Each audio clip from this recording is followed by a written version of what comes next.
Lesson 6, the third and fourth conjugations, present indicative active, the ablative of means. Hi everyone, welcome back to Lenny's Latin class. Today we're covering Lesson 6, and we're on page 20. Over the past few lessons, we've learned about conjugations. In Latin, you have 4 conjugations, and so far we've learned about the first 2 of them. In the first conjugation, the infinitive will end with are. Like the verb porto, the infinitive for porto is portare. For second conjugation verbs, the infinitive will end in ere, and you'll have a macron over the letter e. For example, moneo means to warn, and the infinitive is monere. The last 3 letters are e with a macron, R and E. In the first conjugation, the vowel that comes right before the personal ending is the letter A. In the second conjugation, the letter that comes before the personal ending is the letter E. Okay, in each case, we are just chopping off the letters R and E from the infinitive, and that leaves us with the verb stem. For a first conjugation verb, that stem will end with the letter A. For a second conjugation verb, that stem will end with the letter E. Okay? Now in this lesson, we're going to examine the third and fourth conjugations. So let's look at section 66 and see what it says. It says here, the third conjugation includes all verbs whose present infinitive, active, ends in ere. When they say present infinitive active, what they're referring to is just what I've been calling the infinitive. Okay, there are other kinds of infinitives we'll learn about later, but the main infinitive to know is simply the one that says to do whatever. So the infinitive they're referring to here is the second principal part out of the 4 principal parts. So what are they saying here? They're saying it ends in ere, and you might ask the question, well, how is that different from the second conjugation? The second conjugation also has an infinitive that ends with ere. So what's the deal here? Okay, well, I mentioned that in the second conjugation, the infinitive form ends with ere, but with a macron over the letter e. So that makes it a long e. In the third conjugation, that is not the case. In the third conjugation, it's still the letter e, but not a long e. It's a short e. So here in section 66, look at the last thing you see here. It's ere with a little curly mark over the e. That curly marking there indicates that that vowel is short. Okay, if it were just a straight line called a macron or a macron, that would indicate a long vowel. But with the curly line, it's a short vowel. So here's the idea. A second conjugation infinitive ends with long e, re. A third conjugation infinitive ends with short e, re. So that's the difference. They're both ere, but the e has different lengths. Okay, let's move on to section 67, and let's examine a model verb. This is for the third conjugation. Okay, the verb here is rego. That means I rule. And let's look at the 4 principal parts. Rego, regere, rexi, rectum. Okay, look at the infinitive form with me for a moment. That's the second out of the 4 principal parts. It's regere. Again, notice that it ends with ere. But again, the e is a short e. There is no macron over it. If there were a macron over that e, we would pronounce it regere. And we would put the accent on that syllable. We would say regere. But since the e here is short, according to the rules of Latin accent, that's going to move the accent 1 syllable back. So in the word regere, the accent will be on the first syllable. So the way we pronounce it is not regere, like a second conjugation verb. Here it's regere. So that's 2 differences between a second conjugation and third conjugation infinitive. Not only is the E a different length, but the accent moves one syllable back. Okay? So these third conjugation verbs, in the infinitive, they have a short E, and the accent moves back one syllable. So those four principal parts, again, rego, regere, rexi, rectum. Here's another difference between the conjugations you already know and the third conjugation. As we go forward, you're going to find that the third and fourth conjugations are a little bit weird and have some strange things to remember. What we've been doing so far in the first and second conjugation is we've been taking the infinitive and chopping off the RE at the end and using that as a stem or a base to which we add personal endings. In the third conjugation, it's not so simple.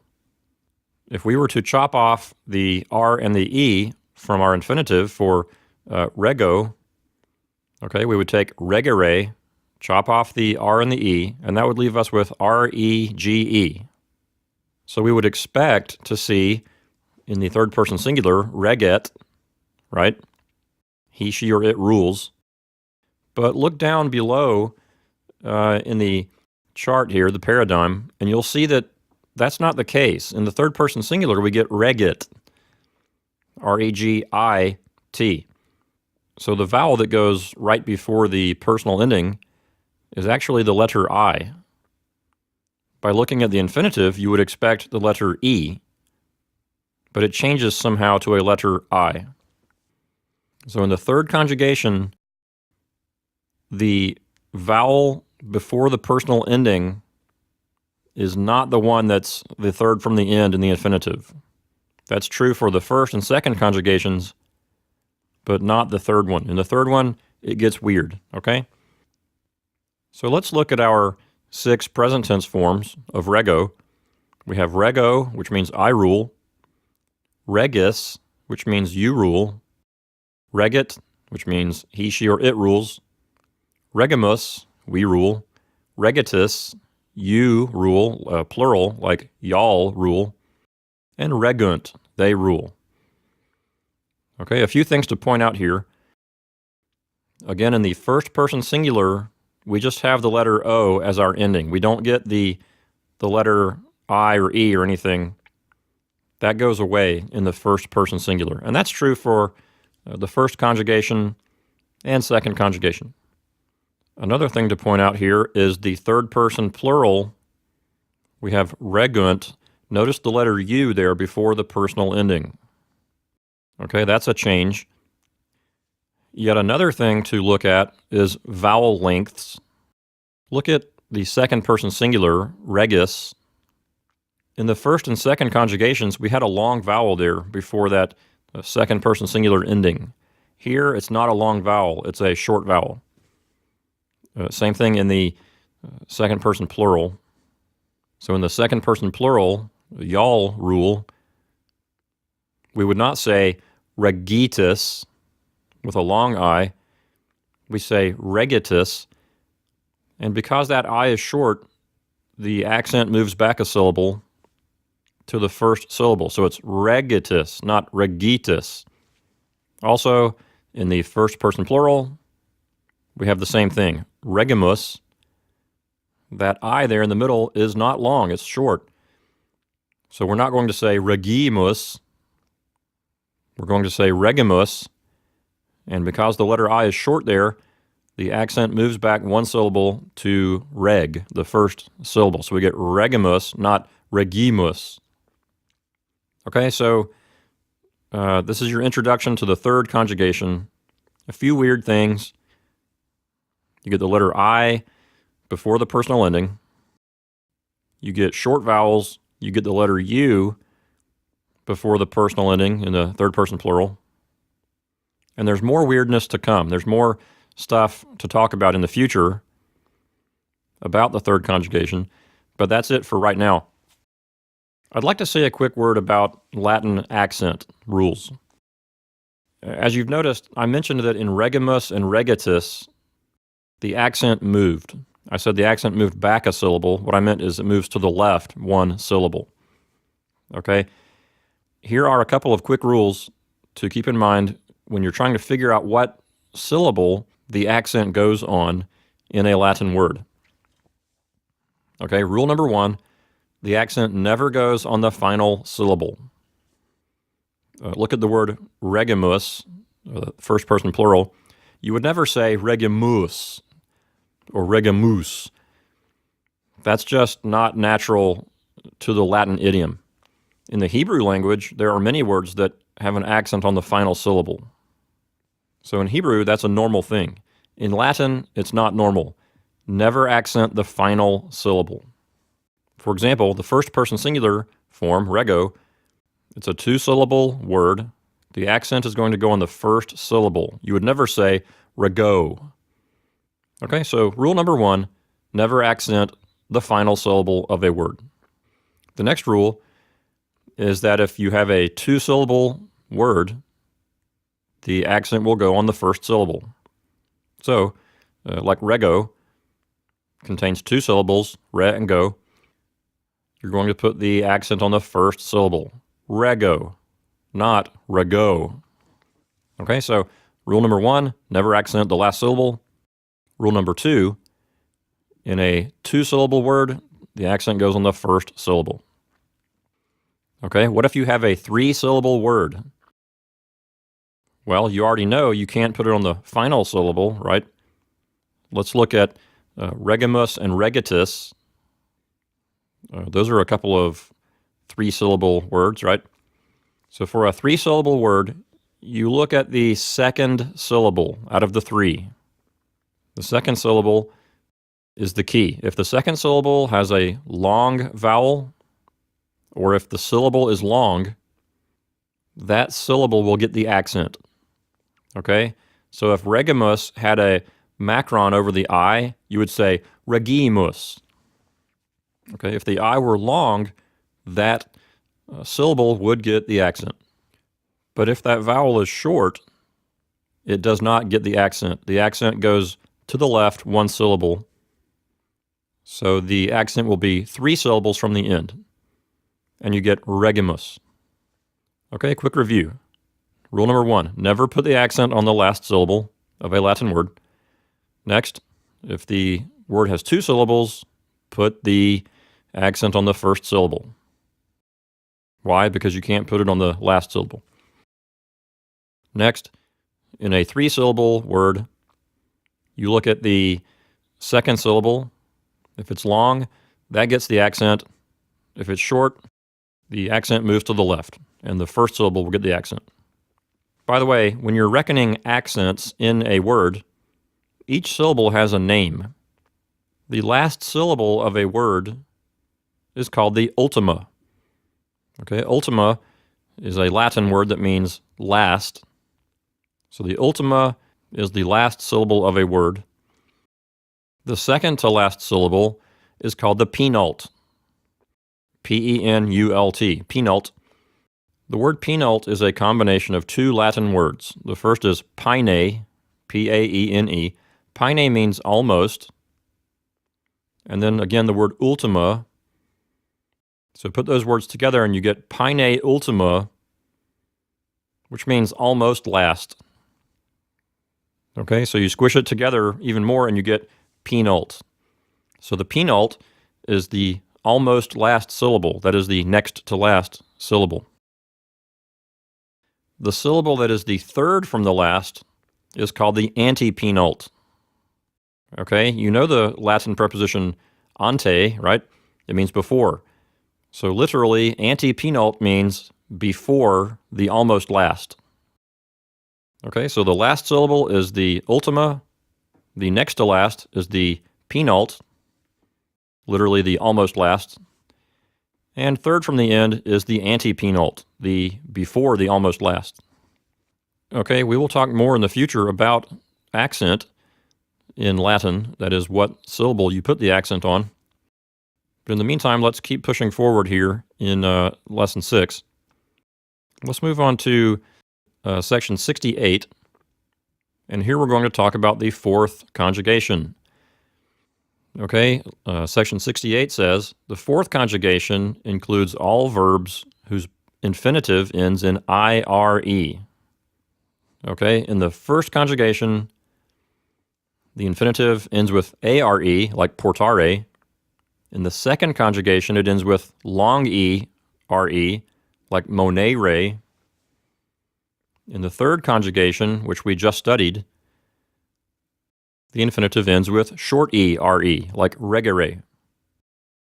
Now we have the fourth conjugation, in which the infinitive ends with ire. Okay, so are, ere, ire. And the I is a long I. Okay, and here's an example in section 69, audio, which means I hear. Of course, in English, the word audio is an English word that we have borrowed straight from Latin. So audio is the verb that means to hear. Let's look at the four principal parts: audio, audire, audivi, auditum. Okay, in English we have lots of related words like audition, audible, auditory, and in a similar fashion to the third conjugation, we're going to get the letter I right before the personal ending. And it's a well-deserved I because that is the third to last letter in the infinitive. Notice the infinitive here is audire, so we can do that thing we did in the first and second conjugations. We can do that thing where we take the infinitive and chop off the R and the E, and then we get left with a stem, A-U-D-I, and then we just stick the personal endings onto that. Notice here in the first person singular, we do keep the letter I before the letter O, so we get audio, not audo. Okay, so we're going to hang on to the letter I. Also notice in the third person plural, we get the letter I and the letter U before the personal ending. So we keep the I that's in the stem, plus we get an extra U in there. And the long vowels we saw in the first and second conjugations are back. Notice that the first person plural is audimus, with a long I. Second person singular, audis. Second person plural, auditus. Okay, a quick word about accent again. Look at the first person plural, audimus. It's a 3-syllable word. So to figure out what syllable the accent goes on, we look at the second syllable, which is called the penult. The penult here has a long I. So it's audimus. Since the I is a long I, that syllable will get the accent.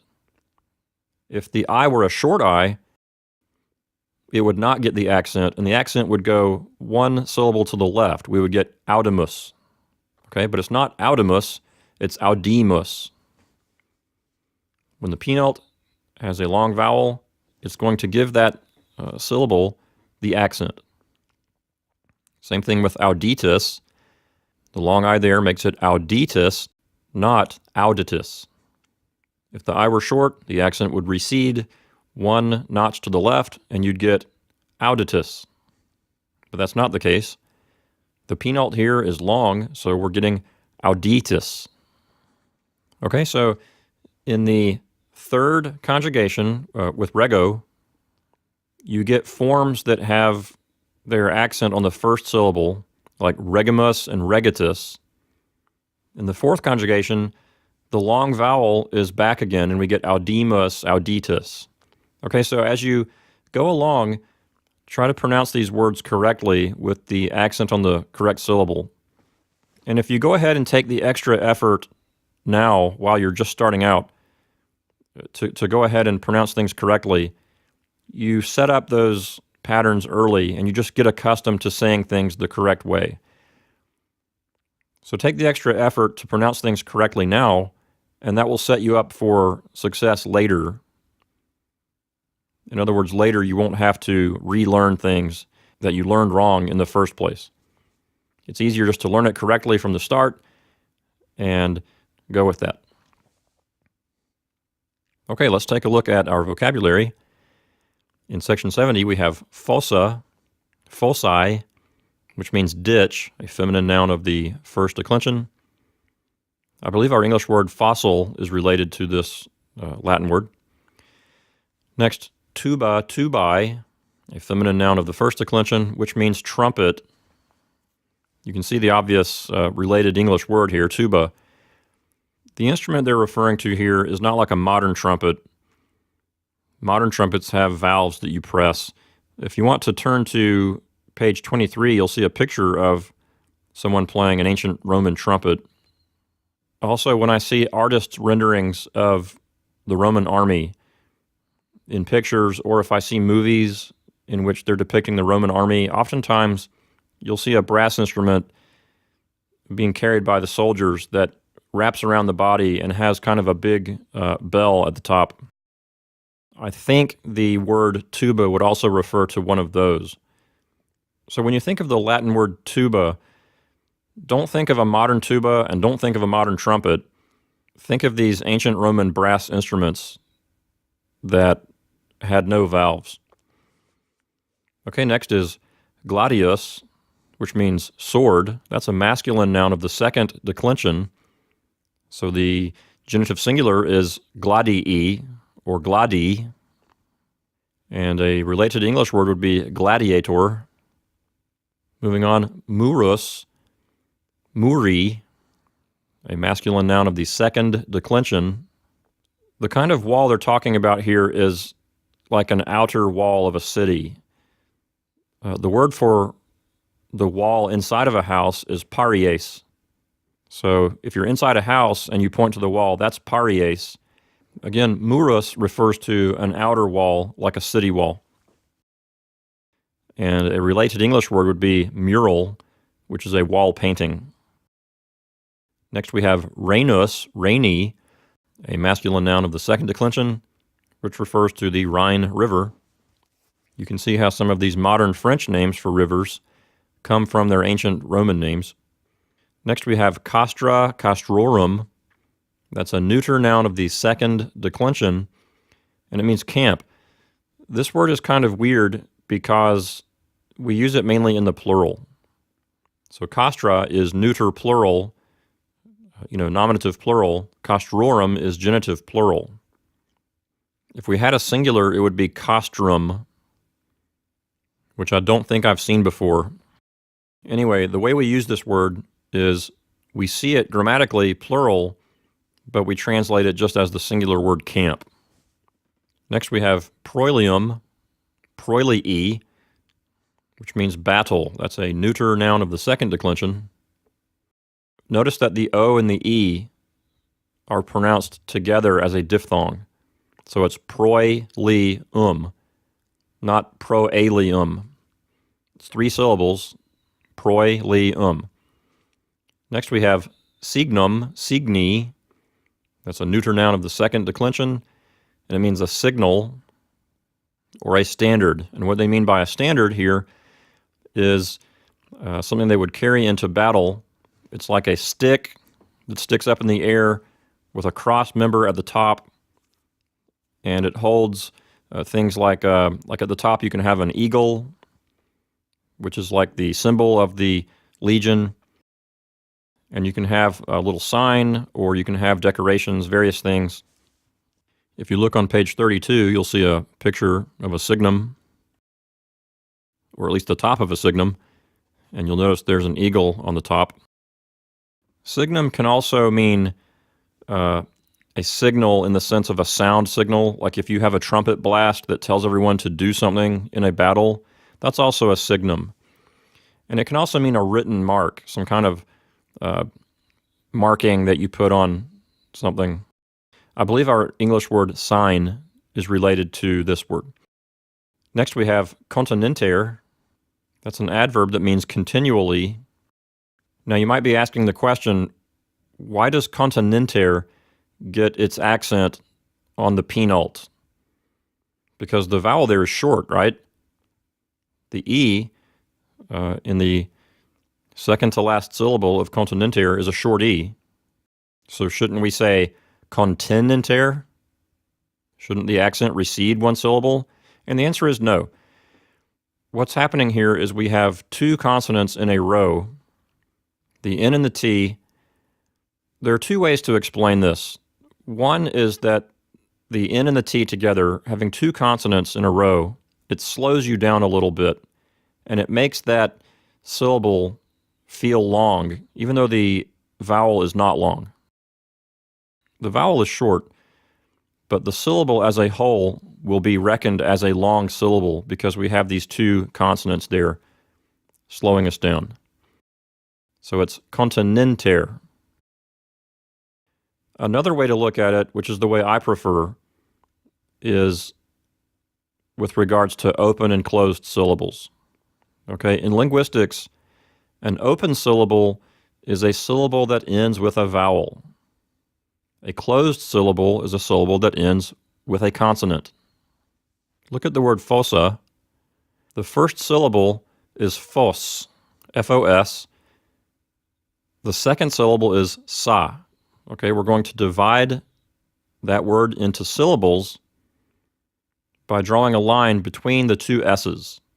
So the first syllable consists of F-O-S. The second syllable consists of S-A. The second syllable, S-A, is what you would call an open syllable. Sa. The syllable ends with the open sound of a vowel. Okay, so that's an open syllable. The first syllable, fos, is a closed syllable. It ends with a consonant. Okay, so you have a consonant at the beginning of the syllable, the F, then your mouth opens, O, to make the O sound, and then os. Then you have to close your mouth again to come back and make the consonant sound of the S. So we could say that the letter S closes the first syllable, and the next S opens the second syllable. And in the second syllable, sa, there is no consonant to close it. So the first syllable is a closed syllable, the second syllable is an open syllable. Now, what if we had an imaginary word? What if we could add a T and make it fossat? That word does not exist, but what if we did make that word up in Latin? Now the second syllable would be closed too, because the T, being a consonant, would close the second syllable.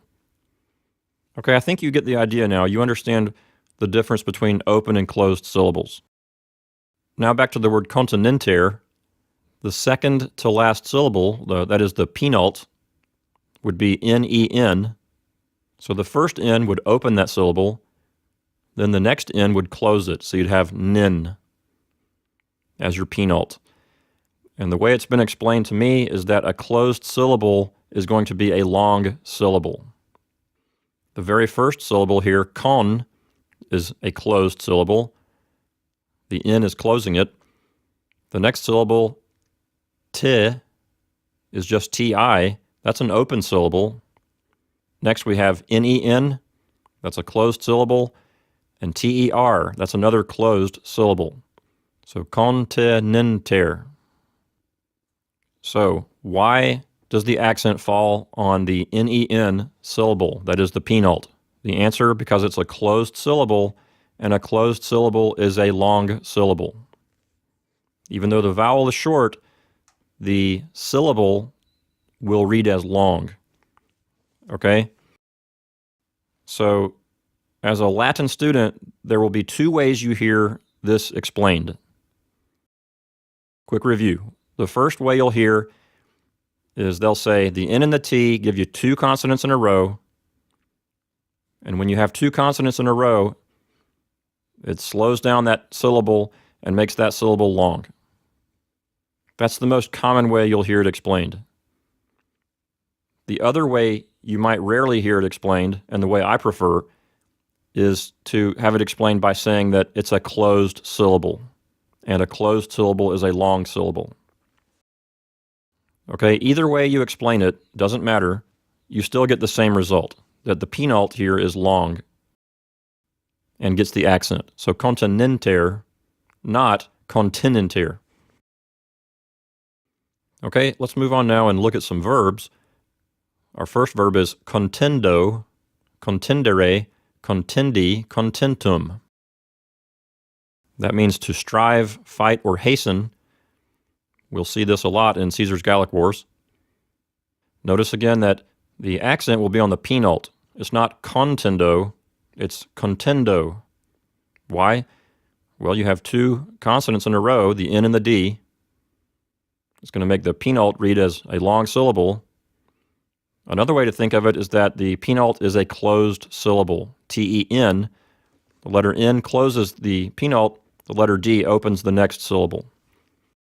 So contendo. Take a look at the infinitive form, the second principal part, and see if you can figure out what conjugation it's from. I'll give you a second to think. It's from the third conjugation. Notice that it ends with ERE, but the E is short.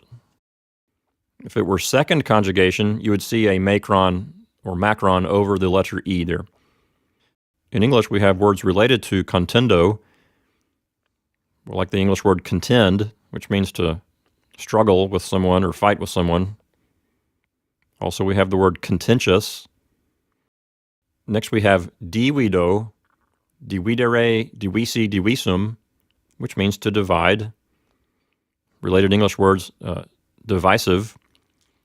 Notice that with divido, the penult has a short vowel, so we're going to have the accent recede one syllable to the left, and we get divido, not divido.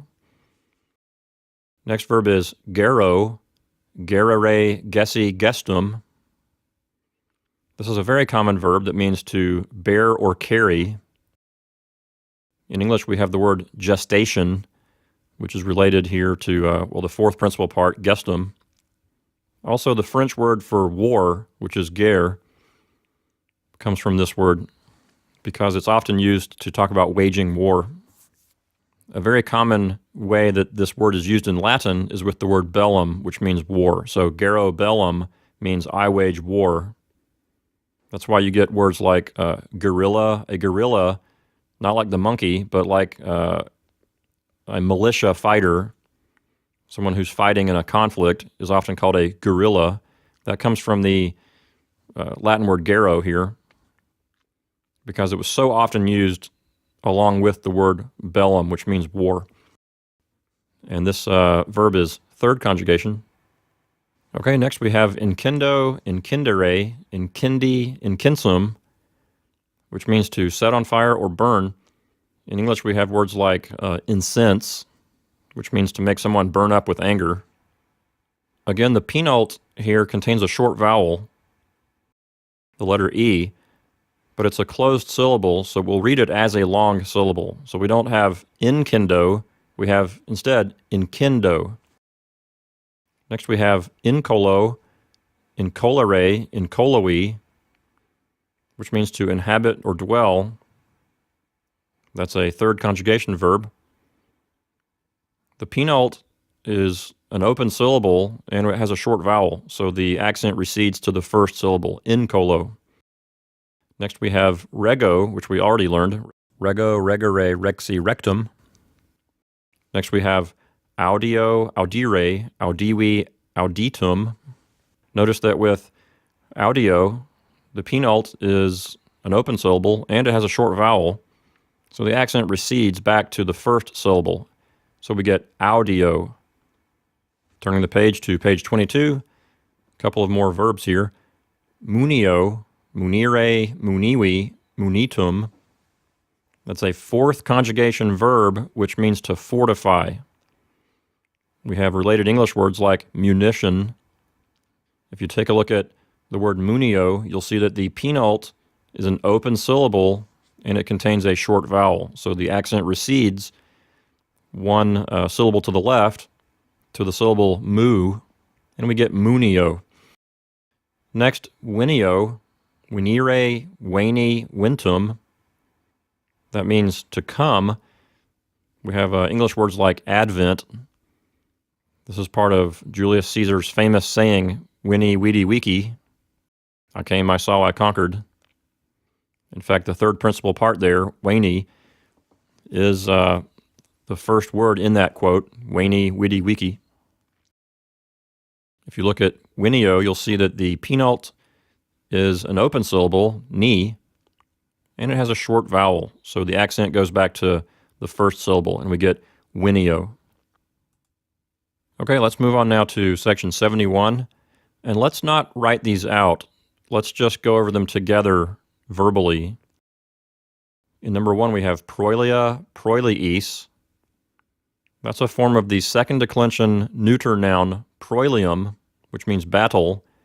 And remember that for any neuter noun, the nominative plural will end with the letter A. And that's what we have here. Proilia could be nominative plural. Another thing about neuter nouns is that the nominative and accusative forms are always the same. So the word proilia actually could be nominative plural or accusative plural. Proiliis could be dative plural or ablative plural. We don't know. Next, tubai, tuba. Tuba is a form of the first declension feminine noun, tuba, which means an ancient brass instrument like a trumpet. And tubai, with its ae ending, could be nominative plural, genitive singular, or dative singular. We don't know. The next one we do know, though, tuba, with a macron over the a, that is ablative singular. In the first declension, having a macron over the a there at the end is a telltale sign of the ablative singular. Next we have murorum. That's a form of the second declension masculine noun murus, which means a wall, like an outer wall. And this is genitive plural, so it means of the walls. Next we have another genitive plural, fossarum. That's a form of the first declension feminine noun fossa, which means ditch. So fossarum, we'll say of the ditches. Next, gladium, gladio, gladiis. This is a form of the word gladius, which means sword. It's a masculine noun of the second declension. So gladium here would be accusative singular. Gladio could be dative singular or ablative singular. Gladiis could be dative plural or ablative plural. Next, number 6, signi, signa. These are forms of the second declension neuter noun signum. Signi has to be genitive singular. There's nothing else for it to be. It can't be nominative plural because the nominative plural form, since it's neuter, would be signa. And that's what we have next, signa. And for neuter nouns, remember, nominative forms and accusative forms are always the same. So the word signa could be nominative plural or accusative plural.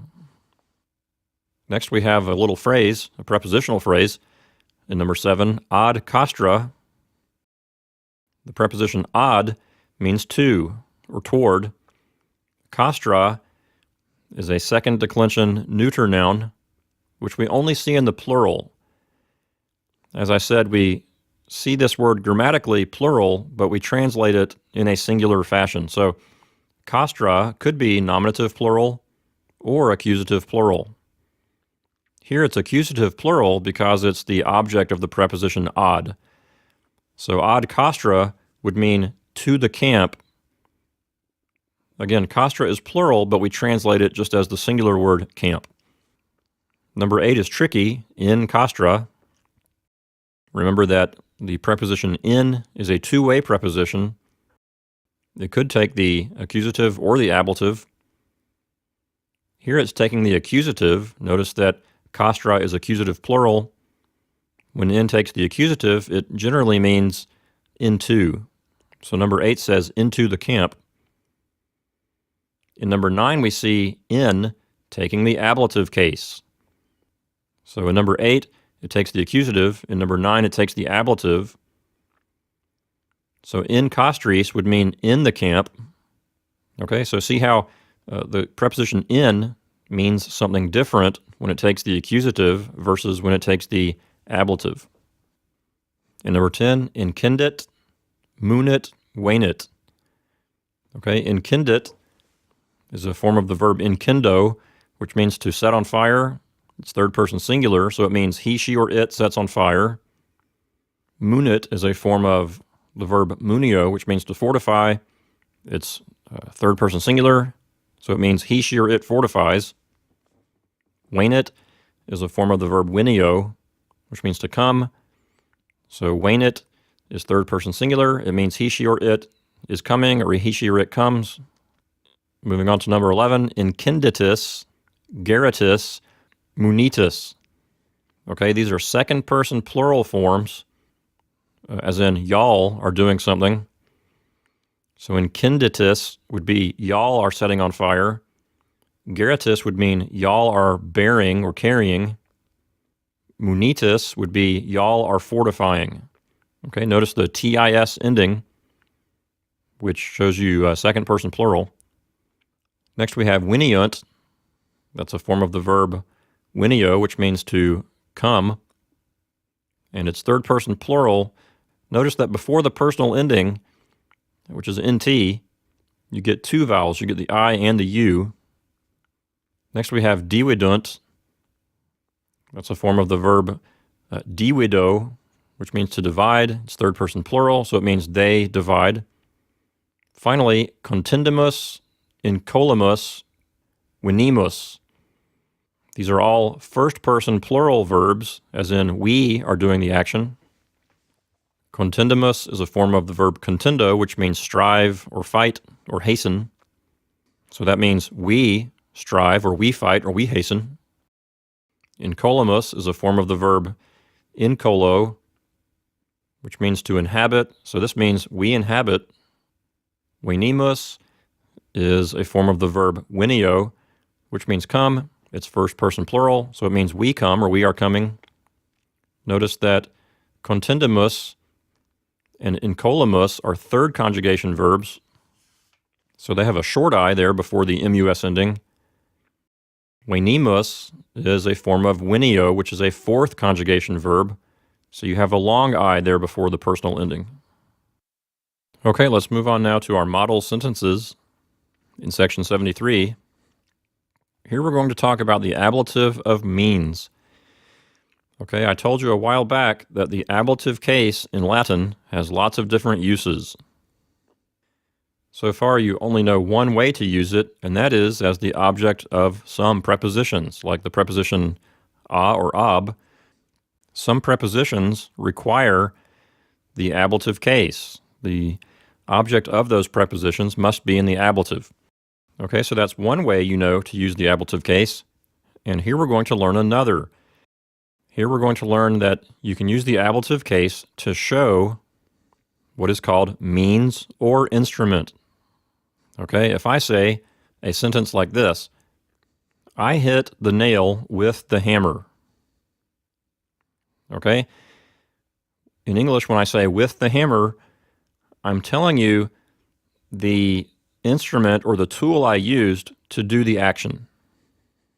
If I say I kicked the ball with my foot, I'm using the same thing. I'm saying with my foot, I'm telling you the thing I used to do the action. Okay, that's called means or instrument. So in Latin, we can use the ablative case to show the thing that you're using to do a certain action. And if you'll go down to section 74, you'll see a rule there. It says the means or instrument of an action is expressed by the ablative without a preposition. In English, we use the word with. I say with a hammer or with my foot. In Latin, you don't need to say that. In Latin, the word for with is the word cum. So in Latin, to say with a hammer or with my foot, we don't have to use the word cum. That would be incorrect. Instead, we just use the ablative case without a preposition. So let's look at our model sentences, and we'll see this in action. Model sentence 1, signum tuba dot. The word signum looks like it could be nominative, but it's not. It's actually accusative. The verb here is dot. That means he, she, or it gives. And so signum is accusative. So he gives the signal. And then tuba here is in the ablative. It's ablative singular. And this is called the ablative of means. It's telling us the thing that someone used to do a certain action. So we'll translate tuba here as with the trumpet. Okay, he gives the signal with a trumpet. Moving on to model sentence 2. Legatus castra muro et fossa munit. Here, legatus is the subject. It means the lieutenant general or lieutenant. The verb is munit. That's the verb munio, which means to fortify. It's a fourth conjugation verb. It's third person singular. So legatus and munit together will say the lieutenant is fortifying, or the lieutenant fortifies. Castra is accusative plural.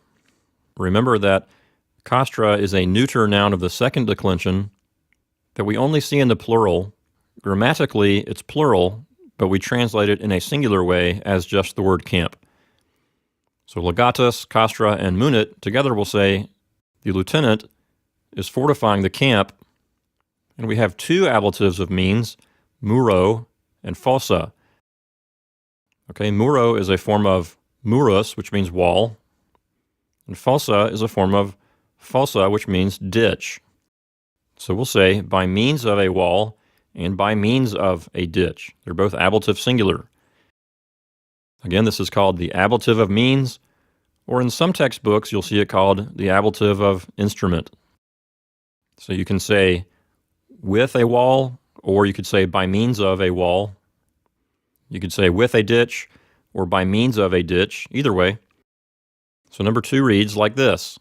The lieutenant is fortifying the camp by means of a wall and by means of a ditch. Or the lieutenant is fortifying the camp with a wall and with a ditch. Okay, let's move on now to our translation exercises. Turn off the recording and translate these on your own. Write them out on paper. And when you're done, turn the recording back on and we'll go over them together. Okay, hopefully by now you've finished your translation assignment. Let's go over them together, starting with number 1. Number 1 says, Helvetii opida incendunt. The subject here is Helvetii. That's masculine and plural, so it means the people called the Helvetians, the Helvetii. And the verb is incendunt. That's a form of incendo, which means to set fire to, or to burn. So the Helvetii are burning, and then we have opida as our direct object. This is the second declension neuter noun oppidum, which means town. Here it's accusative plural. Remember that neuter nouns in the nominative and accusative plural end with the letter A. So oppida is accusative plural. The Helvetii are setting fire to the towns, or the Helvetii are burning the towns. And if we want to, we can throw in the word there and say the Helvetii are burning their towns. In Latin, the word for there, T-H-E-I-R, is not in the Latin sentence, but it's implied. We know that it's talking about them burning their own towns. So in English translations, you'll often see little possessive words like their or his or her thrown into the translation. So we could translate this as the Helvetii are burning their towns. Number 2, signa proili audio. Okay, our verb here is audio, which means I hear. Signa is accusative plural of the noun signum. So I hear the signs, or I hear the signals. And then proili is genitive singular. That means of battle. So I hear the signals of battle. Remember that the genitive case shows possession. So here proili is possessing signa. Number 3, Romani gladiis et pilis pugnant. The subject here is Romani. That means Romans. Pugnant is a form of the verb pugno, which means fight. And here it's third person plural. That's a first conjugation verb. So the Romans are fighting, and then we have 2 ablatives of means. Gladiis is ablative plural, pilis is ablative plural as well. Gladiis means swords. Pilis means javelins. So we'll translate 3 as the Romans are fighting by means of swords and by means of javelins. It would sound a little smoother if we just said with. So let's say this. The Romans are fighting with swords and javelins. Number 4 is next. Murus castrorum ad ripam non pertinet. Okay, murus means wall. Castrorum is genitive plural. That's possessing murus. Remember, that's the word for camp. We see it grammatically as plural, but we translate it as just the singular word camp. So murus castrorum will say the wall of the camp. Our verb here is pertinet. That's the verb pertineo, which means to extend. It's third person singular, and it's a second conjugation verb. So the wall of the camp, it extends, but it's being negated by the word known. So the wall of the camp does not extend. And finally, we have a prepositional phrase, ad ripam. Ad ripam means to the bank, as in river bank. So number 4 says, the wall of the camp does not extend to the riverbank. Notice that ad requires the accusative case, therefore ripam is accusative singular. Number 5 is next. Copiae Romanorum sunt in castris. Okay, the word copiae is a form of copia. In the singular, it can mean like supply. In the plural, it can mean forces or troops. Romanorum is genitive plural. That's of the Romans. So we'll translate copiae Romanorum as the troops of the Romans or the forces of the Romans. Sunt is the verb. That means they are.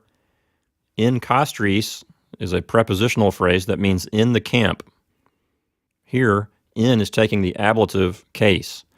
So we'll translate in as in. So number 5 says, the forces of the Romans are in the camp. Number 6, copiae Romanorum in castra veniunt. Okay, in the previous exercise, we saw the preposition in taking the ablative. Now we're going to see it taking the accusative. And when it takes the accusative, it means into, oftentimes. So copiae Romanorum means the same thing as it did before, the forces of the Romans. We'll translate in castra as into the camp. Notice that castra is accusative plural. It's neuter, so it's going to take the letter A as its ending in the nominative plural and accusative plural. And veniunt is a fourth conjugation verb that means come. Notice the personal ending is nt, but we get the letters I and U before the personal ending. So veniunt means they come. Put it all together, and you get the forces of the Romans are coming into the camp. Number 7 is next. Helvetii proiliis cum Germanis contendunt. Okay, the subject is Helvetii. The verb here is contendunt. That's a form of contendo, which means to strive, fight, or hasten. Here we're going to translate it as fight. It's third person plural. So what we get so far is the Helvetii are fighting. Cum Germanis means with the Germans. We have the preposition cum, which means with. Cum requires the ablative case. So Germanis is ablative plural. So the Helvetii are fighting with the Germans. Finally, we have an ablative of means, proiliis. That's a form of the second declension noun proilium, which means battle. So we'll translate number 7 like this. The Helvetii are fighting with the Germans by means of battles. Not the best sentence ever, but that's what it says. Moving on to number 8. Belgae cum Germanis continenter bellum gerunt. Okay, here in number 8, the subject is Belgae. That means people, the Belgian people. And then the verb is gerunt. That's the verb gero, which means to bear or carry. It's third person plural. So we'll say the Belgians are bearing or the Belgians are carrying. And the direct object here is bellum, which means war. So the Belgians are bearing war, but that doesn't sound very good in English, so we'll translate it as wage. We'll say the Belgians are waging war, and then cum Germanis means with the Germans. And then finally we have an adverb here, continenter, which means continually. So we'll translate number 8 like this. The Belgians are continually waging war with the Germans. Number 9 is next. Legatus cum pagis Helvetiae bellum gerit. Okay, the subject is legatus. That means like a high-ranking lieutenant general. Gerit is the verb. That's the verb gero, which means bear or carry. When you see it with the word bellum, it means wage. And that's what we have here, bellum gerit. Gerit is third person singular. So the lieutenant is waging war. And then we have cum pagis.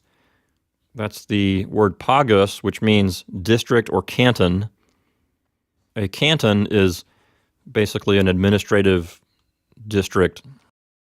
Cum requires the ablative case, so cum pagis means with the districts, and Helvetiae is genitive singular. It's possessing pagis. So Helvetiae means of Helvetia. So number 9 says, the lieutenant is waging war with the districts of Helvetia. Or, the lieutenant is waging war with the cantons of Helvetia.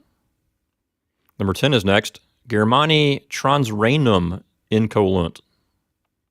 Okay, Germani means Germans. That's nominative plural from the second declension. Transrhenum is a prepositional phrase that means across the Rhine. Okay, trans means across, and it requires the accusative case. Or we also say trans takes the accusative. So transrhenum, rhenum is accusative singular. That means the Rhine River. And the verb here is incolunt. That means to live in, to dwell, to inhabit. We can just simply translate it as live. It's third person plural. So what we have is the Germans live across the Rhine, or the Germans dwell across the Rhine. Number 11 is next. Aquitani et Belgae et Celtae Galliam incolunt. Okay, we have 3 groups of people here. The Aquitani, the Belgae, and the Celtae. All 3 of those groups incolunt. Okay, incolunt is third person plural. It means they live or they dwell or they inhabit. And the direct object here is Galliam. That means Gaul. So incolunt is taking a direct object here. Incolunt and Galliam together say they inhabit Gaul. So number 11 says the Aquitani and the Belgians and the Celts inhabit Gaul. Number 12 is next. Gallos ab Aquitanis garumna dividit. Okay, look carefully at this one. We need to find the subject here. Can the word gallos be the subject? No, it can't, because it's accusative. Remember that the subject of the sentence needs to be in the nominative. What about Aquitanis? Can that be the subject? No, it can't. That's ablative plural. Garumna, can that be the subject? Yes, it can, because it's nominative singular. Garumna is the ancient Roman name for the Garonne River. So the Garonne River, and the verb is dividit, third person singular. So the Garonne River divides. Gallos is accusative plural. That's the direct object. So the Garonne River divides the Gauls. And then ab Aquitanis is a prepositional phrase. It means from the Aquitani. Notice that ab here, which means from, is taking the ablative case. The ablative case is associated with separation and motion away from. So number 12 says, the Garonne River divides the Gauls from the Aquitani. An important thing here to notice is that the subject of the sentence does not have to come first. In Latin, word order can be very flexible within a sentence. So here you have the subject coming almost at the end of the sentence. One general thing we can say about Latin word order in a sentence is that we've seen that the verb often comes at the very end of the sentence. That's one pattern that we can notice. Another pattern we can notice is that the ancient Romans would often emphasize a word by putting it first in a sentence. So if there's something important you want to emphasize, you can put that first. Generally, you put the verb at the end. Those are a couple of general observations about Latin word order. Number 13 is next. Gallos a Belgis matrona et sequana dividit. We have two subjects here, two different rivers. One is the Matrona. Matrona is the Roman name for the river today known as the Marne. And Sequana is the ancient Roman name for the Seine River, the river that runs through Paris. And even though we have two rivers here, the Marne and the Seine, they're going to take a singular verb. So dividit is third person singular. So we have the Marne and the Seine divide. Our direct object is gallos, that's accusative plural. And then a Belgis says from the Belgians. So this is a reference to the geography of northeastern France. Okay, if you look at a map, you'll notice that today the country of Belgium is to the northeast of France. And so they're talking here about the rivers that divide Gaul from Belgium. If you look at a modern day map, you'll see that the border between France and Belgium is not comprised of the Marne and the Seine. Those rivers are actually much further south. But in ancient times, apparently the Marne and the Seine did divide the main body of Gauls from the Belgic tribes. By the way, on the Study Helps page of the Lenny's Latin Class website, I have put lots of different maps for you so you can follow along with the geography and actually see the places being referred to. So in this particular lesson, we've learned about Aquitania, we've learned about the Belgic tribes, the Belgae, we've learned about various rivers. Take a look at the maps and try to follow along with the geography. And as we move forward and start reading Caesar's Gallic Wars, it'll be even more important to follow along with the places where the action is taking place. My point here is that you'll understand the plot much better if you are familiar with the places. If you can see a map and see where things are, the plot will be much more clear to you. Okay, that brings us to the end of this lesson. Only one last thing to do, and that is to speak the language. Remember that if you speak Latin, you'll develop a stronger connection with the language than if you only read it. Okay, so you can use the Latin composition exercises in section 76 as a way to give yourself ideas of things you could say in Latin. Another strategy would be to simply look at the exercises you've already done and narrate those.